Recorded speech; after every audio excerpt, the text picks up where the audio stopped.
We're part of American history. We're part of world history. The idea that we have these small groups of indigenous people that if a pandemic flu or something, a virus came through and killed off 4% of the population, the likelihood is that you're actually going to be killing off a whole tribe.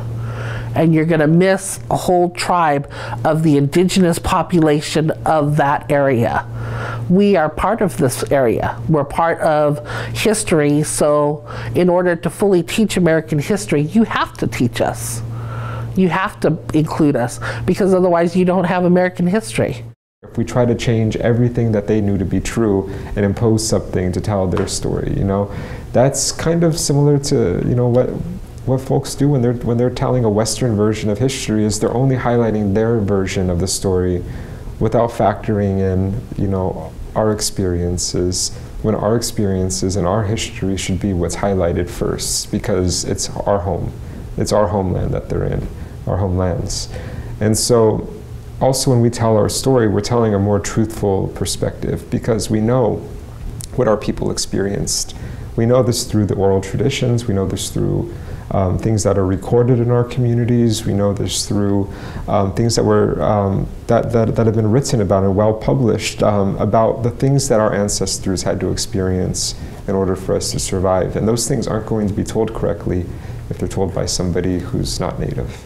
The mainstream perspective is the history that's being taught. It's his story. Where is our story? Where is our story of what actually happened? Oral histories are still being passed down. That so-and-so's brother knew, Captain Jack of the Modoc Wars, who really, got out there and gave it his all until the very end. These things aren't really talked about. We talk about our heroes of, who were the founding fathers of the United States, all of these presidents in Washington, people we never knew. But just think what a hero it is that, say, my father actually survived boarding school and he lived and made something of himself. So that historical perspective isn't taught, so it isn't understood. They're not getting the full picture, so there's lack of understanding. When you don't see the picture of, the gold rush, there was gold and it brought all this stuff and people and did all these wonderful things, but what about how much logging had to occur during this, and the gold washed away the rivers and all of that silt went down and clogged up, and then the fish ceased to be. There were less fish, less populations of otters, all of these other animals, creatures, and all that have to do with the support of our culture and how we live together as people. So those things aren't being taught, they're misunderstood. And so mainstream really has this oversight, this kind of snippets of, yep, the gold rush happened, yep, Washington was president once, but we helped form the state of California. A Native American person from California actually found that gold in Coloma. That was that Sutter's Gold site, not someone who was just, from Europe. And people had been seeing that gold all the time, but they knew it was too soft to really do things with. So they didn't have use for it the same way.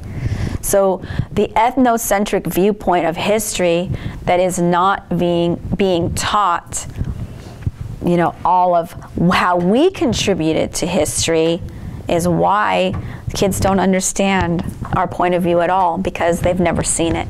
It's like, oh, my part in history, my part in the forming of California, the forming of this land, my people don't exist.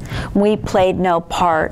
And so when you are left out of a situation where you played a huge role, it wears on you.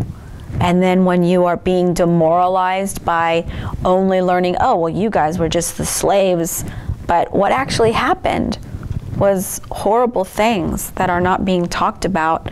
And so the lack of understanding for our Native kids is like, well, I've heard this at home, but you guys are all saying it's a lie. You lower your grades, people get in fights, there's anxiety, social anxiety. People don't want to go to college. We have the high level of dropout. You know, we're really trying to change some of those things. We want our children to go to college. We want our children to get a higher education. And to do so, we have to be able to uplift our whole community.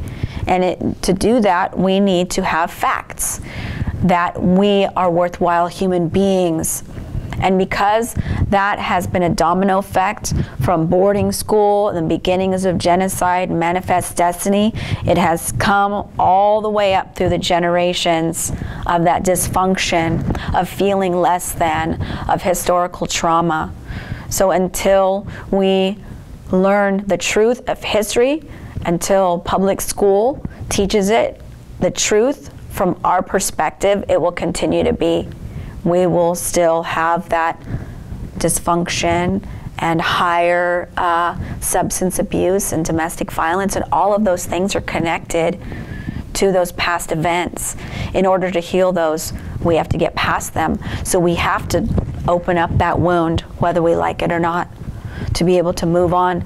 Because if kids aren't hearing that their families were part of that history too, that they had the chance to fight back, that they didn't just lay down for the oppressor, but there were uprisings in those missions. There were people that fought back. There were people that ran away. There were people that, you know, held strong to their beliefs.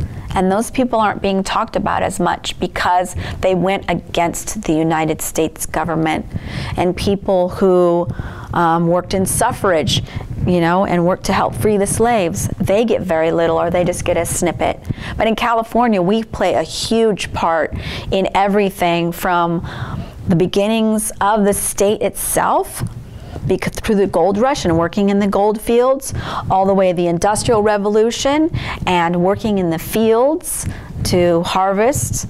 All of these things, we play a huge part. There are so many Native Americans in the state of California, and we have participated in the infrastructure and the building of the state from the beginning, and that's not being talked about.